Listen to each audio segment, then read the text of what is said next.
This is The Scoop for Friday. Good morning. I'm Josh Holton with the WMNF News headlines. Last Friday, a black man was brutally beaten by officers with the Jacksonville Sheriff's Office. WMNF's Chris Young reports the family of Lakeem Woods joined his attorneys for a news conference this week. Officers repeatedly punched, elbowed, and kneed Woods, who appeared to resist arrest even after being zapped with a stun gun and pinned to the ground. Woods' mugshot shows him with both eyes swollen shut. On Monday, Jacksonville Sheriff T.K. Waters said his officers were justified. Force looks ugly, as I stated before, because all force is ugly, not because the detectives engaged in misconduct. And based on the currently available information, the agency believes that the involved detectives acted appropriately with respect to the law and JSO policy. At a press conference in front of the sheriff's office on Tuesday, Woods' attorney, Marwan Porter, fired back. That's what it is. A UFC ground and pound beatdown by trained professionals, allegedly. And maybe that's why we're here. We need to call into question, because what the sheriff said was their conduct was in line with JSO policies and procedures. The family is seeking for the Department of Justice to investigate the arrest. For WMNF News, I'm Chris Young. The Tampa Bay Times reports Governor Ron DeSantis campaigned in downtown Tampa yesterday to receive the endorsement of 60 Florida sheriffs, including most of the sheriffs from around the Tampa Bay area. DeSantis criticized former president and current presidential primary competitor Donald Trump on immigration, criticizing recent comments made by Trump, who claimed that Mexico didn't pay for a border wall because there was, quote, no legal mechanism. DeSantis responded, quote, "That's not what was said at those rallies in 2016. I was there for those rallies." He added, "It's also not true. You actually can get Mexico to pay for the wall," unquote. The latest poll of Hispanic community college students finds more than half have considered quitting school in the last year. Tramel Gomes reports. In the Lumina Foundation Gallup poll, 1 in 4 Hispanic students said they often experience discrimination in post-high school programs. In Florida, Hispanic students outperform their white, non-Hispanic counterparts by 10 percentage points in graduation rates at 2-year institutions. But their graduation rate at 4-year schools is 8 percentage points lower than their white peers. Gallup education researcher Zach Ranowski notes nationally, the gap in degree completion between Latino and white students has increased. Even among their peers is particularly high. So 43% of black students have considered stopping out in the last 6 months, 36% of white students, and 30% of Asian students. So while this is a challenge for all students across the board, it does appear to be a unique challenge for Hispanic students. In the poll, respondents reported feelings of wanting to leave in all college programs, but they were highest in industrial certification programs, which are often taught outside higher ed classrooms. The poll also reveals other factors that can lead to dropping out. Hispanic students are more likely to be responsible for taking care of family members. Others cite affordability.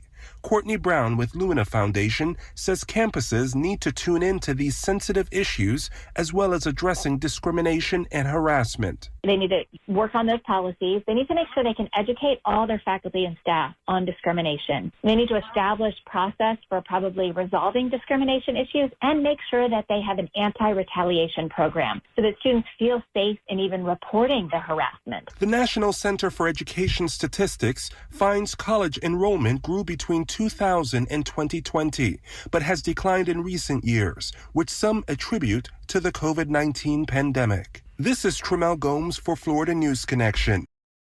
October is Domestic Violence Awareness Month, and in Florida, shelters for survivors have rarely been so full. As Margie Menzel reports, that leaves many victims with little choice but to stay with their abusers. The problem is driven by the ongoing housing crisis and compounded by Hurricane Idalia.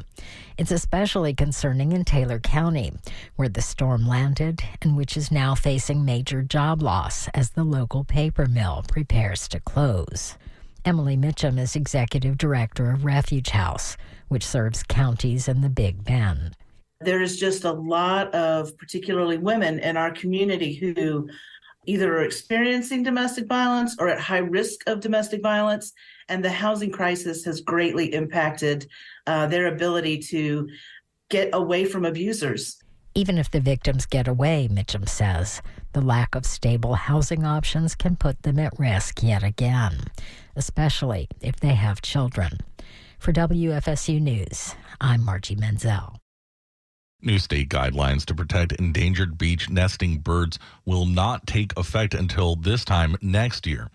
Originally, those guidelines, applauded by bird advocates, were slated to start last month, but the Florida Fish and Wildlife Conservation Commission delayed their effective vote. WMFE's Molly Durick has the story.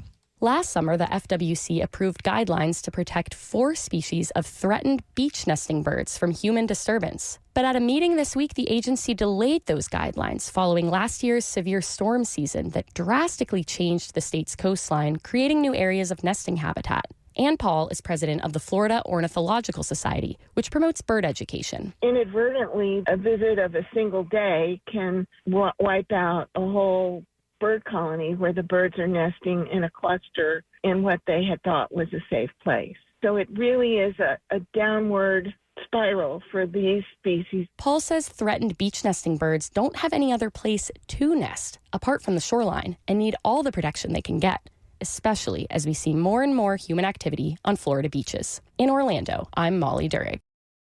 According to a press release, last night officers with the Polk County Sheriff's Office and Auburndale Police Department were both involved in a shooting where police shot and killed a man suspected of armed vehicle theft. Auburndale officers were dispatched around 11 o'clock p.m. to a reported stolen Kia from a Circle K at Berkeley Road and US 92. Shortly after that, a 2-vehicle crash was reported nearby. Police responded to the scene and said the suspect charged at the sergeant and punched him.